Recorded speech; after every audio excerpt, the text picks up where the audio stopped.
guerra dentro mío. Lucho porque soy lo que escucho, si me conviene, y de mis amigos las aconsejo.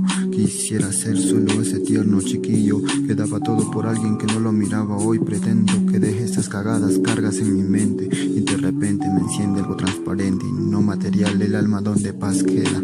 Unas lágrimas que jamás voy a recordar, que jamás voy a recordar. ¿Dónde llegarás? ¿Dónde llegaré? Mejor prepárate, que me buscarás o ya te buscaré. Y si no me encuentras, pues te encontraré. Quizá que me sienta blessed en la cima del Everest.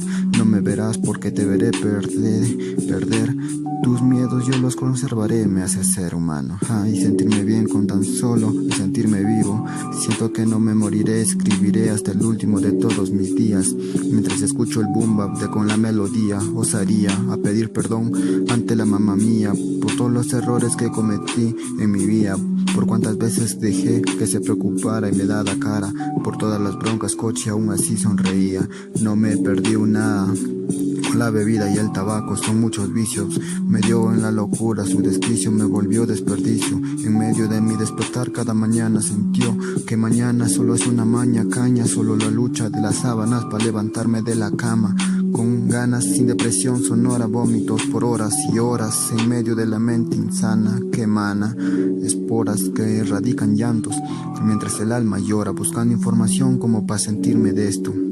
Pero prefiero seguir perdido entre los textos, creando mi canción para gritar que el soul ha vuelto, que no ha muerto, sigue despierto, sin ojos por criar cuervos, corazón negro, matando puercos en casos inciertos. Sigo viviendo inviernos por las ganas que no tengo, pero tengo tiempo para rapear en mi modo, ni rápido ni lento, con un flow violento, puño de asfalto, espíritu sediento, creando mi historia, no a puro cuento, y brillando cual gema al 100%, es todo o nada, y yo no te lo digo porque no me arrepiento.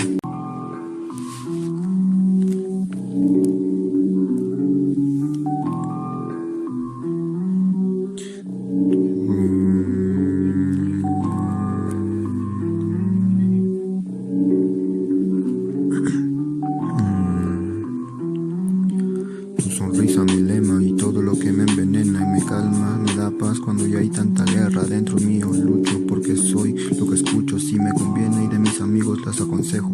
Quisiera ser solo